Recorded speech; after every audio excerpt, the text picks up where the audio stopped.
Facebook page. We are starting a great show today. Mike, Maurice, and Christine will be coming after, how the show goes.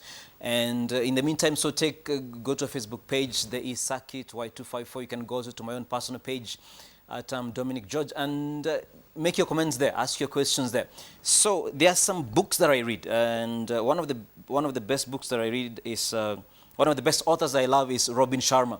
You might have heard about him. He's the third best speaker in the whole world when it comes to leadership, and he has written several books, and among which there are 2 volumes, The Greatness Guide. So I'm holding here the first Greatness Guide.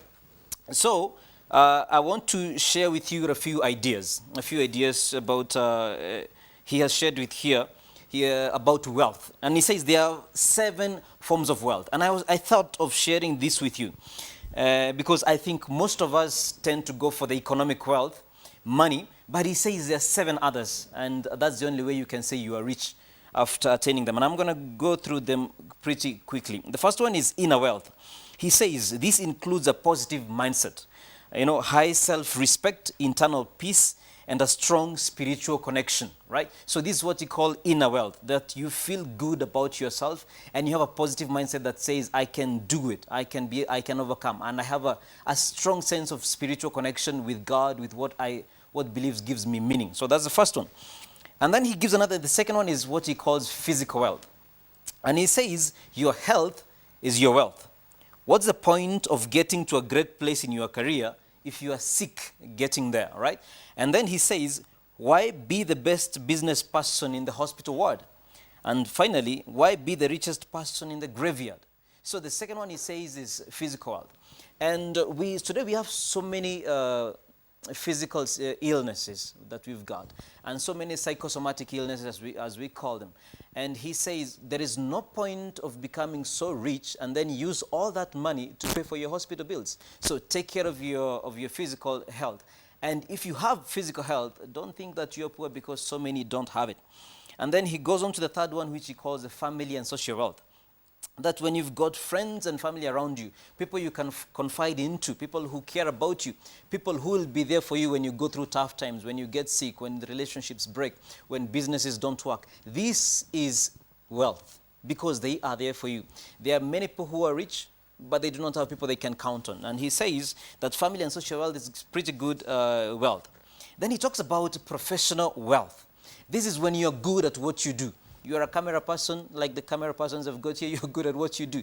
You are a DJ, you're good at what you do. You are good at what you studied or what you love doing. And when you deliver, people are able to say, yeah, that person is good at what he does. And that is professional wealth.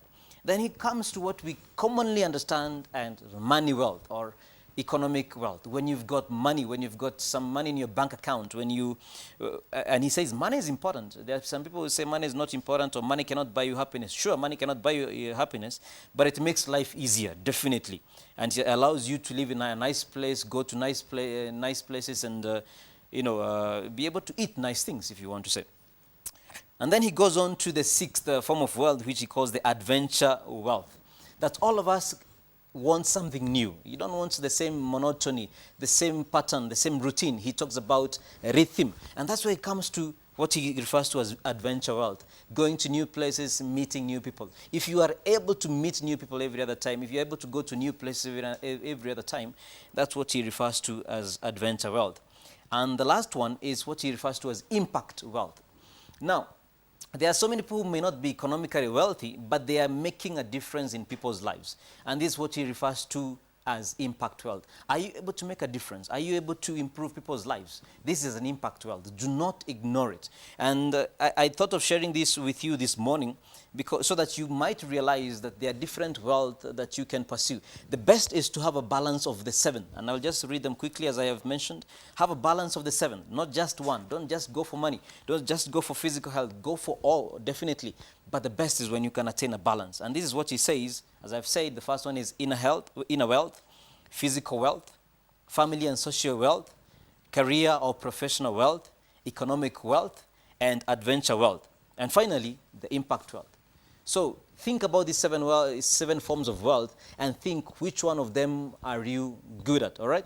That's what you're building at. And this is important. So we are going to have a short break now. And when we come back, we are going to listen to two interviews, young man and one, Rachel Mwikali, a feminist and someone who is making a difference in her own way. And she can, I hope she can inspire you as you find your own place in the world. So, as I said, I'm sure there is a number down there, a WhatsApp, and DJ Talk is coming. He's going to be playing you some great music, so you can WhatsApp him some music that you'd like to listen to, and you can tune in also on, not really tune in, but anyway, go to Instagram, go to Facebook, go to Twitter, Y254 eCircuit, or also my own personal page. I'm Dominic Joe. Talk to us. We are listening. A short break, we're going to be back.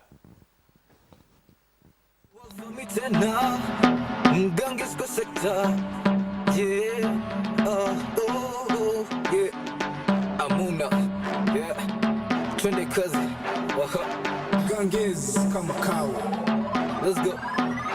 I'm to proving what your God amekugive. Kila ulitaka for you to hit us, make it a try, yeah. It's time to prove it. What your God amekugive. Kila ulitaka for you.